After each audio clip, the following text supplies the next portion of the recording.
from Gallardo today? I mean, we had the one inning where he got into trouble and gave up the 2-run single, but overall, what would you say about his outing today? It was good. Obviously, runs were at a premium today. I think, obviously, hot, sticky days. Shadows really favor pitchers on both sides. That's another thing I'd eliminate is 4 o'clock games. So, ball was carrying today, too, so I thought it was pretty impressive that there's only 5 runs scored. But Ivani was good, and we're going to need him next 76 games, is it? So that was good to see. He'll make the first start after the All-Star break, and then give him an extra day and give Tilly an extra day. But Mike might have been the difference. Givens, as good as Ivani was, I think that won't go unnoticed. The job that Mike did coming in that situation. Really good defensive game for us. Matt and Caleb threw out 2 guys. Thought kept them from turning their lineup over in the 9th inning. And Adam made a great throw. Joey ran down a ball in right field. John made a couple of plays like he normally does. Seems like every night. So it was a game that we needed all those things done to win.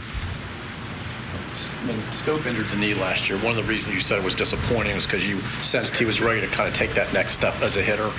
Is that what you're seeing, and why did you kind of sense that was? Well, I think, and I'm kind of, I don't say all things happen for a reason, but I do think that there's always a positive to be gained by something, whether it be Kim watching our games for a while and getting acclimated, nothing really surprising. John, and Manny went through the same thing. I think they shared some of the same.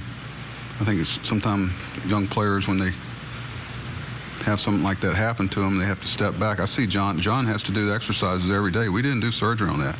He has to stay on top of this every day, otherwise it'll creep back up on him. And because it's the posterior that you can't go in there. If you go in there, he's done. So you have to make sure you do a certain amount of rehab he does every day just to stay on the field. So that was not, Branch Ricky's sensing that. I mean, that's just, you guys are watching the same thing. John he soaks stuff in, and he's taking 2 steps forward and 1 back, and he's gaining on it. Brock wins another game. It just seems. What's his record now? 7-1. 6-1. But it just seems like every time that there's a comeback or a tie game, that he's the guy to benefit. Well, he had 2 days off, and so had Mychal, and so had Zach, and regardless if we were ahead or behind, he was going to probably, as long as it wasn't out of hand, he would have pitched today. But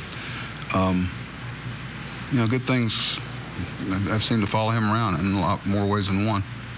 He's getting everything that he deserves, because it's what Brad puts into it. He's a very competitive guy, expects perfection every time out. Could you say that you really felt that Mychal is ready for these kind of situations, or is it simply a deal where he has to be given Darren and all that deal? Well, that's in some ways, if you come into that situation with nothing to lose, because nobody's expecting you to get out of that way, that easily, not easily, but that unscathed, so to speak. So if you attack it that way, he faced some good hitters. The strikeout of Trout was obviously a big out, but we were pitching Mike in some meaningful situations that was allowing us to stay away from too many appearances for Brock and O'Day and Britton. That's important too. People can come in and pitch a clean inning where you don't have to use the same people every night to win a game. And we're hoping that Mike evolves into one of those guys too. He's going to have to continue to attack, be able to defend himself against left-handed hitters better. But can you go back to the strikeout of Trout? Did you give thought there to walking Trout and pitching to Pujols? What was your reasoning there? Well, you wouldn't want to know everything I give thought to over the course of a day, but I wouldn't. No, you wouldn't. And some of them I probably wouldn't be too proud of. But you think of those things, but that's a pick your poison. You're also bringing in somebody else into play. There's a lot of. You have to think about the tentacles of decisions you make, of what it creates otherwise, and then what if you assume something's going to happen. It's kind of hard to walk Trout to get to a Hall of Famer who's having a pretty solid year. So it wasn't a very long thought. quick, can you take anything out of being in first place at the All-Star break? Understanding there's a lot of baseball left, but you've so-called clinched first place at the break. And it doesn't matter at all, right? Just we make our guys and fans, be able to look at the paper or the internet or whatever it is, a little more fondly. I might even look at it. Obviously, it's the end game that we're after, but I think if reality will come back to you and realize, like I said earlier today, that the season in right now, 3 teams American League East are in, and 2 of them are a streak away from being right back in it. So I notice Tampa's getting ready to get all their people back right before we play them. So we're going to have to be ready out of the break, but we got another tough game tomorrow, and certainly would like to end it, the well-deserved break, before a well-deserved break for these guys with a win. I'm sure it's not the first time you've seen it, but how unusual to have a pitcher commit a balk like that where he drops the ball and the run comes up to third? Rock, I'm surprised it doesn't happen more often. And, in the whole scheme of things, I'm all about fairness. What advantage was he trying to gain? The balk, to me, I wish is re-examined. I mean, because a guy drops the ball or doesn't step off at the exact time, what advantage is he trying to gain? I see a balk when you're trying to keep a guy from stealing second, or you're able to pick him off with a, bent knee move or whatever. But if you really break it down, I'd like to think would have figured out a way anyway. It's not to say something different would have happened, but I've always felt that way about balks.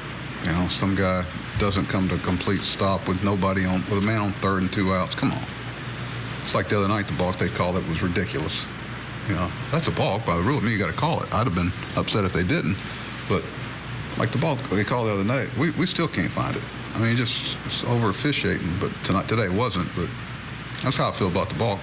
I don't like it being called the way it is. There's been a couple of starts now, both before his injury and afterward. It seems like teams in 6th or 7th inning are getting to Gallardo quickly, and then then you go and get him almost immediately. Are you still learning when, No, if we'd had a left-handed pitcher down there, I'd have got him a little earlier, but we don't.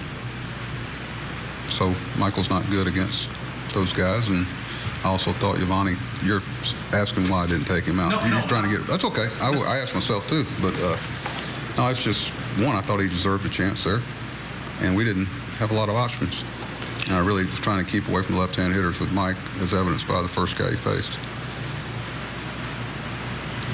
Okay, thank you.